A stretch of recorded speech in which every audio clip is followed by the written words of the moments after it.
Hey everyone, welcome to Locked On Lakers for Wednesday. Brian Kamenetsky, Andy Kamenetsky. LeBron James reportedly will opt into his deal for next year. What does that mean for the Lakers? Break it down next.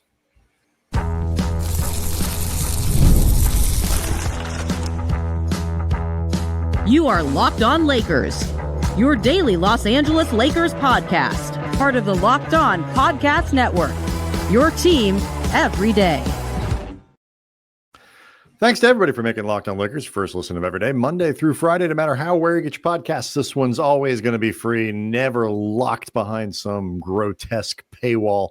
Locked On Lakers on YouTube is where you can go hang out with over 35,000 subscribers, Andy, all of whom are looking for a little bit of clarity in what the Lakers might do for next year. And some of that could be coming reasonably soon, at least. According to Sham Charania, talking to Pat McAfee on the Pat McAfee show over at ESPN.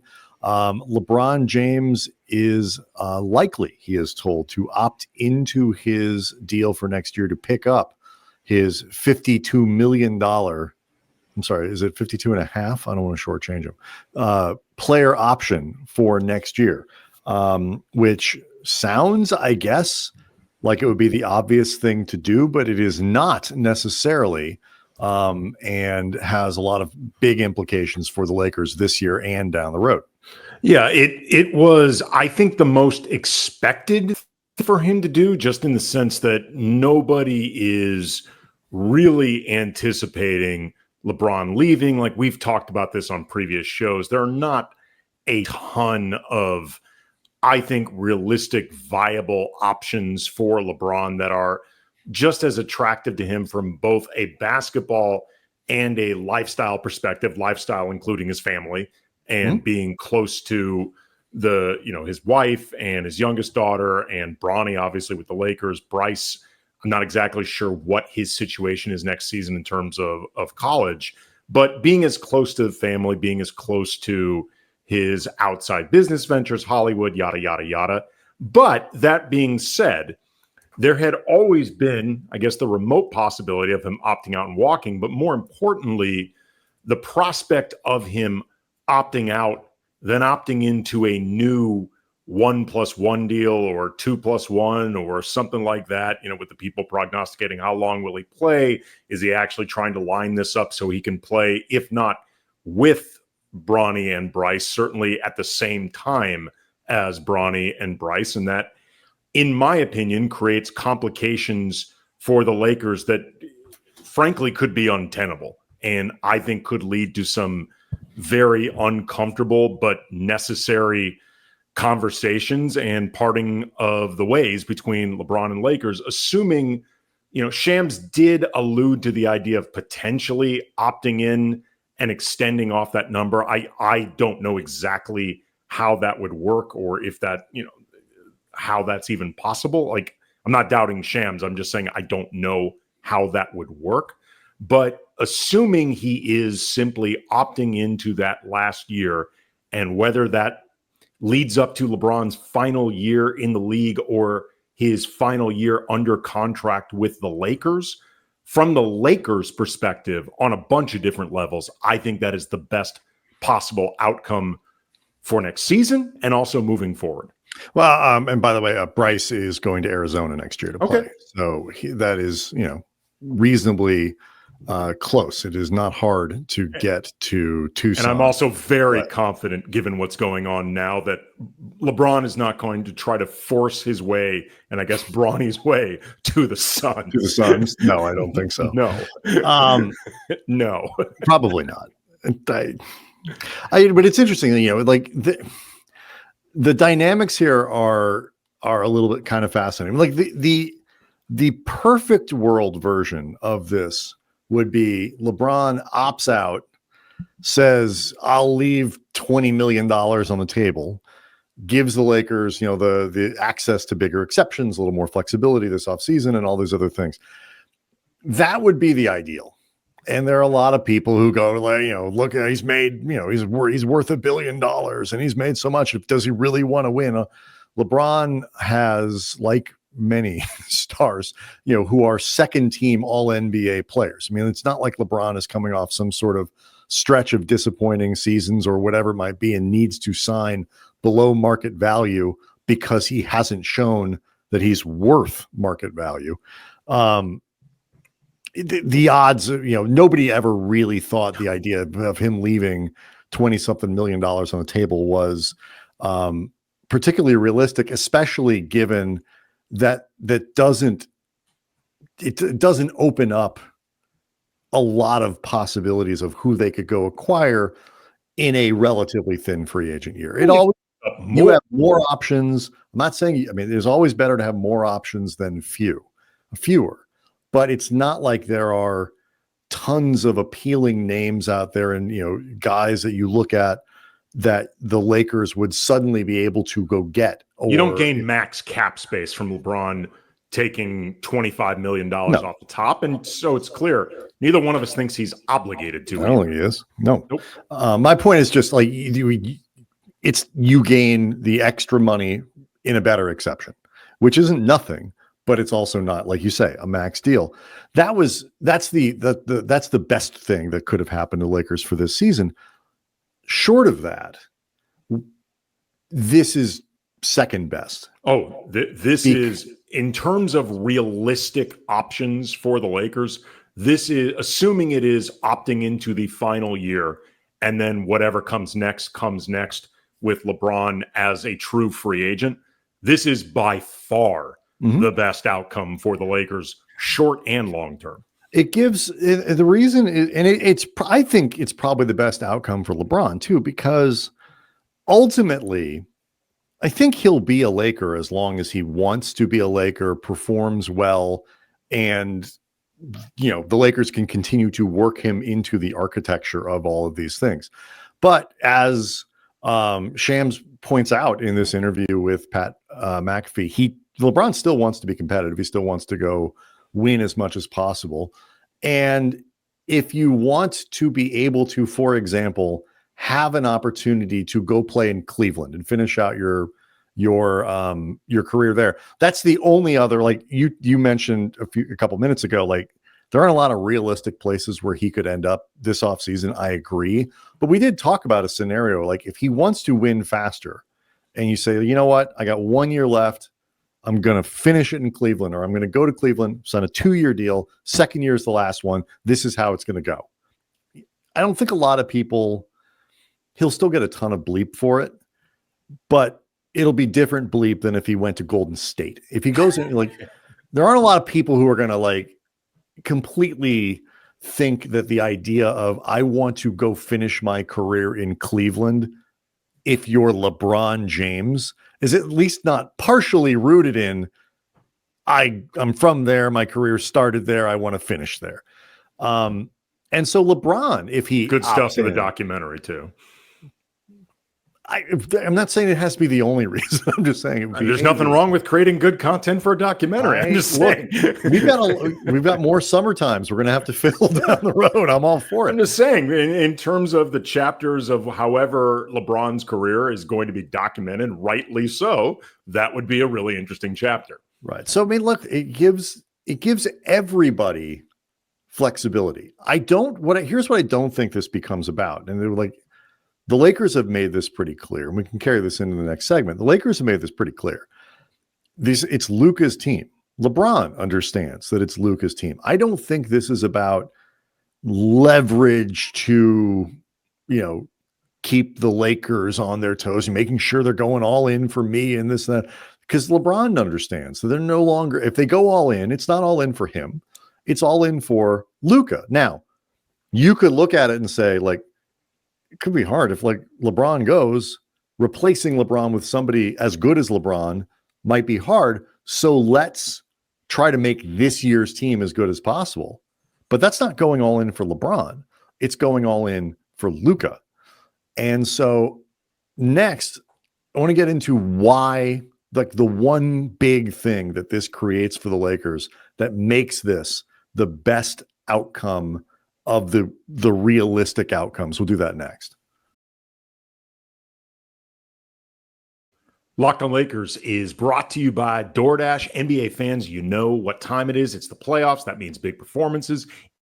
bigger rewards. DoorDash is bringing the heat with a slam dunk deal for Dash Pass members during the 2025 NBA playoffs. It's called They Swoosh. You score anytime a player drops 50 or more points in a playoff game. Dash Pass members score a free 3-piece crispy chicken tenders combo from Wingstop the very next day. Just place an order of $20 or more, then use the code Wingstop50 at checkout, and that combo is yours. It is crispy, it is delicious, and totally free. Offer valid noon to midnight the day after the game. Terms apply. And if you ever looked at your delivery fees and thought, it's got to be a better way, you know what? You were right this whole time. With Dash Pass, you get $0 delivery fees and exclusive perks like this one.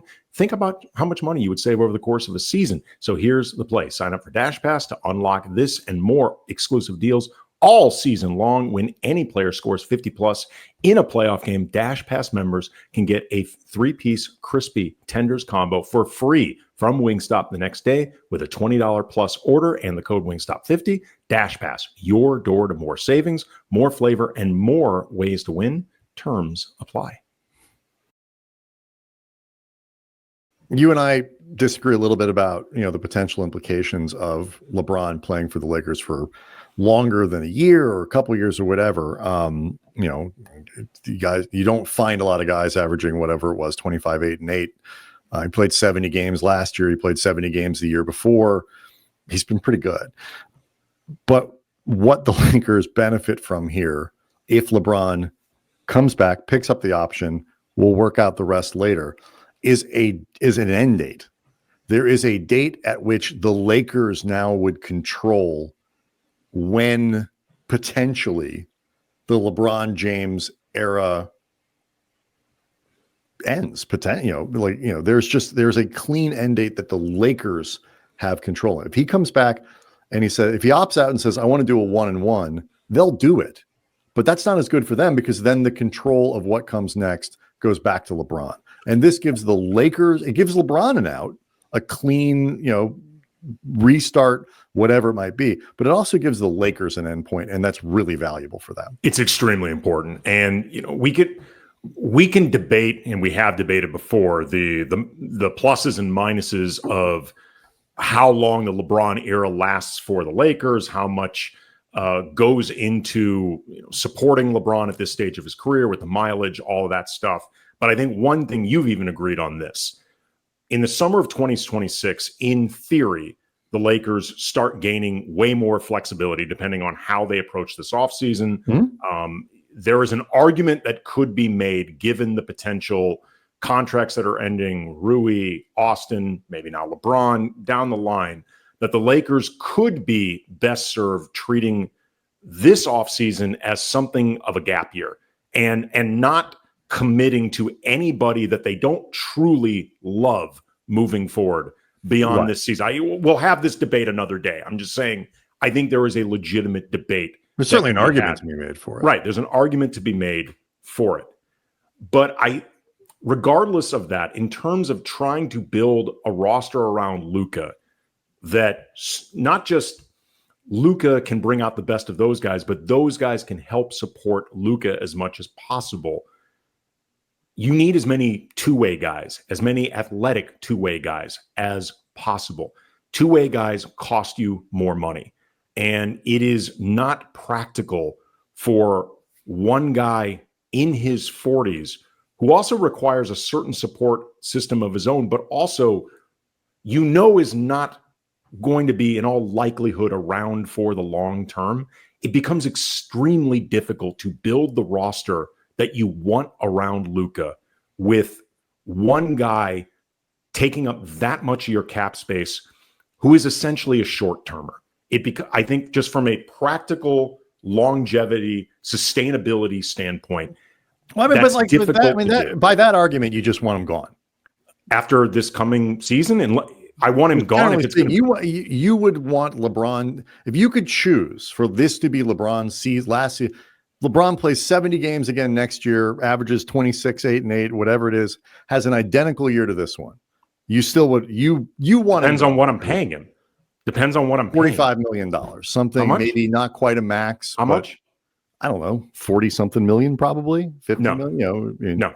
You want him gone, right? I mean, I don't think you can right. build the roster that you want around Luka. It's a math problem. I don't think you can do it. Combined with, especially if you are keeping Austin and Luka, LeBron, and Austin as a core, you're not going to be athletic, quick, powerful, and big enough, I think, to win in the NBA. You're not going to win a championship with the cost, with those three at the type of money that we're talking about. You're not going to be able to do it. I think we have it's not easy. The odds do not. The choices you have in front of you. If you're determined to keep Reeves, then I agree with you. It becomes harder, with LeBron still there. It's not really as much about LeBron as it is the context and everything that goes into it. I've always maintained LeBron's playing at a high level, but it is really difficult, especially as rosters. I mean, as but for Claire, I'm not, and I don't even. It's not a question of being like Andy's a LeBron hater, all these other things. Whatever. If people are going to reduce it to something that's stupid, that's true. But it's just as a point of clarity. Like if you had your choice, LeBron, this would be the last year of LeBron. If it's at this price, yes. I think that's fair. And the hard part is replacing him. And this gets into the question of what, to some degree, you talked about the gap year question, but what exactly it is that you're trying to build around Luka. And, the Lakers don't have a lot of assets. They don't have a lot of things that they can use to trade for guys. And you're right. Like if LeBron is done next year and you just kind of keep everything as it is going into next year with Lakers, they won 50 games, weren't a bad team, deficient in the playoffs. But they were pretty good during the year. And they had no reps together. You head into this coming training camp with presumably LeBron, Luka, and Austin having an entire training camp to work together, JJ Redick having an entire offseason figuring out what to do with them and more of an idea of what the team's going to be. And some sort of, I realize too, if they run it back more or less the same, the one thing I am confident that they will bring in are more centers. Yes, they will, absolutely. They will not go into next season with Jackson Hayes as their only option at center. And so Jackson could walk. He could. You won't have Jackson Hayes to kick around anymore. Yeah. See? So it's I get you can run it back more or less with the same core, add viable bodies at center. And it's not like you go into the season, you're like, the Lakers are not going to win a title.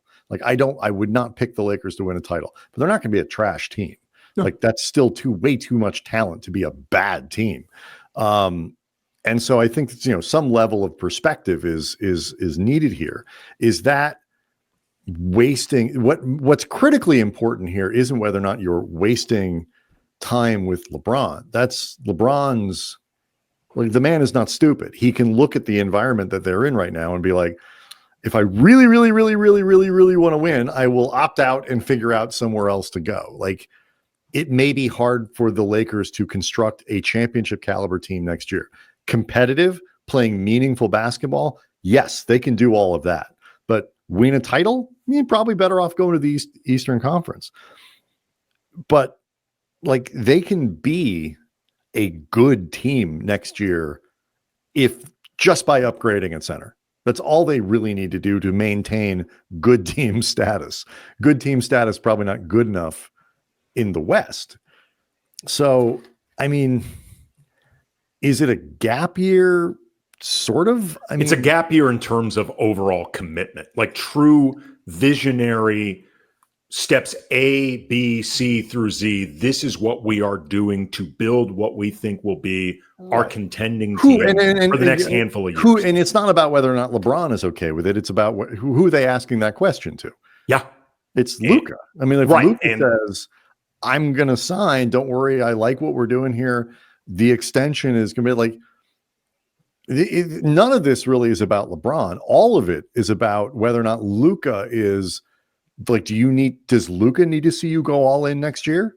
Okay. Coming up next, because we planned on talking about, more about roster construction, identity, that sort of stuff. But all of this, though, I think has to be started at a specific point, and we'll get to that coming up next.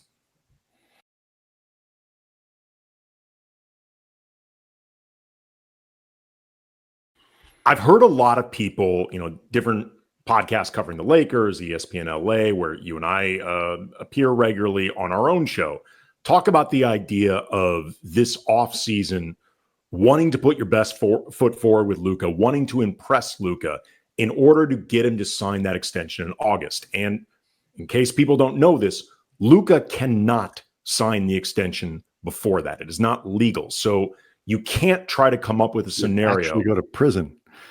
Yes, Luka will be sent to the gulag if he signs this thing ahead of time. So will Pelinka. So will even like Genie and the Rambi. Like everybody gets sent to the gulag, and all of a sudden, like I was about to say, all of a sudden Joey and Jesse are running the team, but to a lot of fans listening right now, actually, they're like, "Go on." Small. Don't threaten lose me with Luka. Small price to pay, though. Yeah. But anyway, so you can't get an inked commitment from Luka before free agency begins, even if Luka wanted to. Mm-hmm. But what I think is really important, like the idea of showing your commitment to Luka, obviously it needs to come through action, but it's most important that it comes through communication. Like they need to be talking with Luka before they do all that's of this that's the action, right? But action, a lot of people consider action. No, I understand what you're saying. I think that's exactly the point. I think is critical here. Because if Luka understands the concept of a gap year, like if you go to Luka and say, "Look, we will do whatever you want in term, we will pursue whatever you want. We obviously cannot promise that teams will cooperate, but we will pursue whatever you want." But we look at this landscape and we honestly don't think that our best options are available this offseason. We think we will have better options this upcoming 2026. That's the path we think would be best for building around you. What do you want us to do? Because we'll ultimately do whatever. Right. What they should not do is try to read Luka's mind and dazzle him. That would be the worst thing they could possibly do. Because you do stupid things. Like what the part about like looking at the writing on the wall and saying, I don't know what we can do this year. We got, we don't have a ton of appealing contracts, still digging ourselves a little bit out of these other, mistakes that we might have made. And, the Vanderbilt contract's not looking great. Like we don't have a lot of pieces. And let's just wait. The part about this that I don't like is I feel like it's reductive. In years past, the Lakers have done the thing where they like at all costs, we're going to preserve our cap space. And that's what we're going to do. We're going to have all this space. We'll sign guys. We'll do sign-in trades. And it never works that way. And it really doesn't work that way across the league particularly effectively, because the players that you tend to have to go get are often, the Paul Georges of the world and the Joel Embiid, whatever it might be. Players, you rarely are in position to go sign a prime free agent like Luka Doncic or something like that. Like it's all guys in their 30s, or you're overpaying for somebody coming off a career year, whatever it might be. And so you limit yourself. You say, you know what, if we sign a guy to a 3-year deal, we don't think we're creative enough to figure out how to trade that guy for something else or whatever it might be. And I think that what the Lakers have historically suffered from is a lack of creativity. So don't limit yourself by saying, we don't want to trade for anybody. We don't want to sign people because we don't want that money on our books. What you should be saying, and this is all then done in consultation with Luka, it's like, here are the guys we can go get. Here's what's on the table. Here's what's happening. We think this is a good player. Let's go get him. If we need to move him, we'll move him later.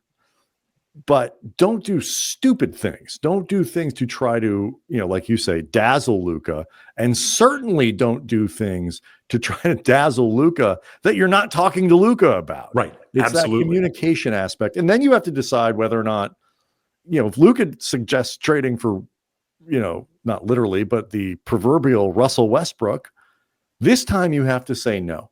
And here's why. We love you and we're saving you from yourself. Like, it's not going to help you down the road. But whatever it is, like, I think they can make moves that are designed to make them better for next year, as long as they don't make bad ones. You can always trade someone. You can always find another move to make and all that kind of stuff.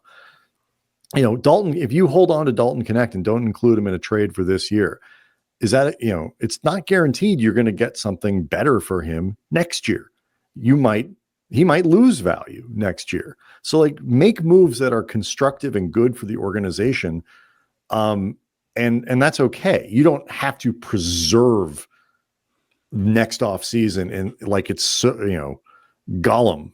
No, you don't want to do that. But what I do think, though, that you need to be, I think, very frank and honest with yourself and with Luka about the difference between what is available, potentially at least, in the offseason 2026 versus what is available now whether with free agents or whether with your trade assets. Because it isn't preserving it like Gollum if you think our options in 2026 are potentially that much better than what we have in front of us. Here, man, here are the players we can sign for this money now. Here's who we can go get. Players that are interested that will sign for the money we have available. Here are the trades that we have available to us. We can send Dalton here. We can send AR there. We can do, this, that, whatever. We think this is going to improve our team. Like, we think this is a really good move for rebalancing the roster long term. Let's do it. We think this is we don't think this is going to help serve you or whatever. If you're Luka, I would hope, and if the answer isn't this, then the Lakers probably have a bigger long-term problem. But, like, I would think the thing that Luka is looking for first and foremost from the organization as he decides whether or not this is where he wants to spend the next half decade at least is competence. Yep. And so, you demonstrate competence by saying, we could do this and it's splashy. It'll make us look like we're busy, but it's not going to help you win next year. And it's certainly not going to help you win in 2 years. We're not punting on next season, but we're also not going to compromise your capacity to have a sustainable future here by doing something dumb. Well, I think that this also, too, and I know we're going to talk about this over the course of the week, but I think this really starts getting down to the identity of the roster and the style that you want to be playing. Like, this is something that Luka and JJ Redick and Rob Pelinka need to come together on and form some type of consensus. Like, what is your identity as a team? Like, what is the thing that above all else you want to be falling back on, and the thing that you're going to be building towards? So that is always your fail-safe. Like, you look at the Thunder's identity, even more than Shea, is their defense. Like, their defense is so swarming and disruptive, and its ability to create offense through that swarming and that disruption and the rotations and the precision and all the different types of defenders that they have. I think more than anything else, that's the identity that they fall back on, and the thing that they know they can always lay their head on. The Lakers were like that in the 2020 season when they won a championship. So they need to figure out what that identity is. What do we want to be building towards? And then from there, you start answering questions like, what is the future of Rui with this team?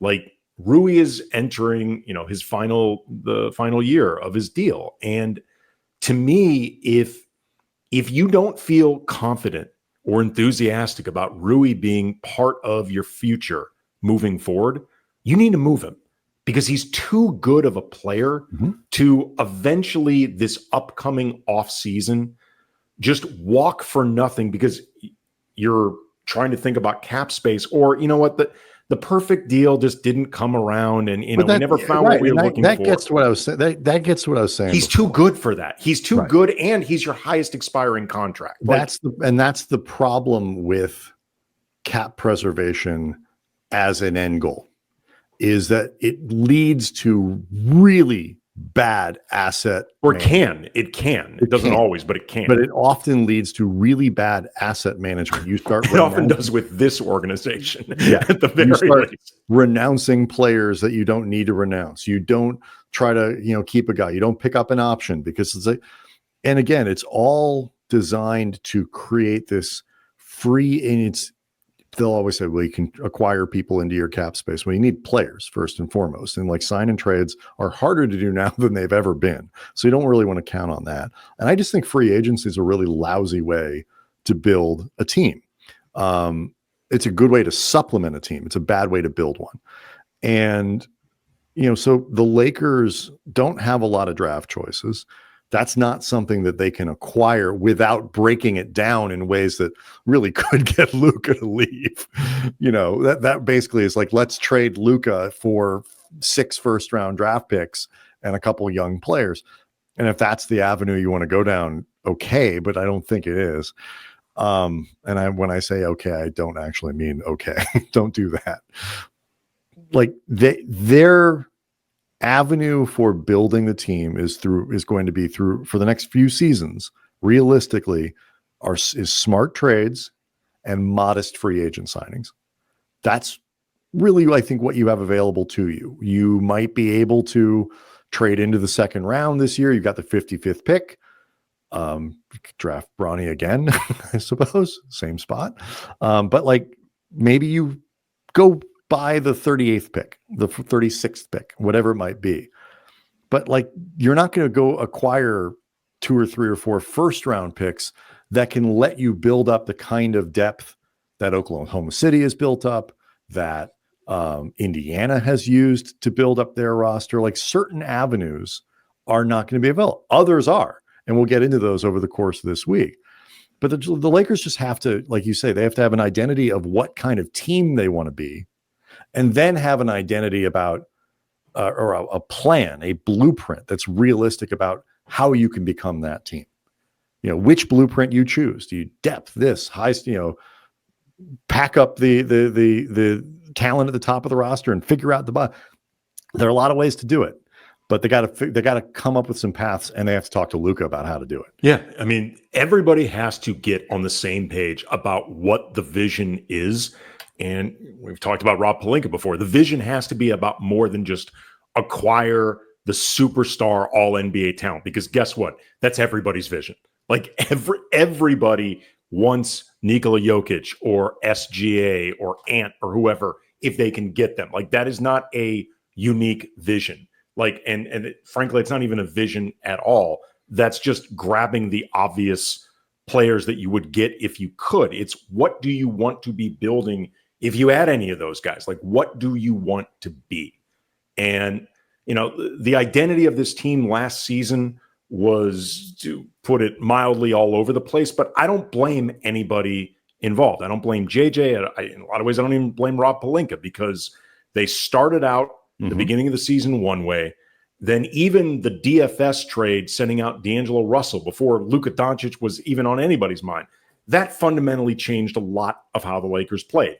Then once you acquire Luka and send out AD and in his own right, Max Christie, who was important to the defense, your team shifts again. And then on top of it, you lose a lot of reps with Luka, with LeBron, with Rui, even Jackson Hayes, because of different injuries. Like I give, in a lot of ways, everybody a pass. Like, even if I don't think JJ often worked with what he had in front of him to the best degree possible, or I think Luka and LeBron and Austin often lost discipline over the course of games in terms of really just spamming what worked. Like, as far as a rudderless identity, I really do think it was in a lot of ways unavoidable, because a totally unexpected franchise-altering trade suddenly emerged that, of course, you do. But now there's no excuses. Now it's, you need to start envisioning what you want to be and build towards it, even if next season isn't the best version of it. You need to be building towards it. Locked on Lakers on YouTube is where you can go hang out with over 34,000 subscribers to the channel, all of whom will be leaving questions and comments as we get into, these questions of identity and character and approach, and start laying out blueprints, including mock trades that Andy has lovingly crafted inside trade machines across the internet. So we'll get into that over the course of the week. We'll see everyone tomorrow.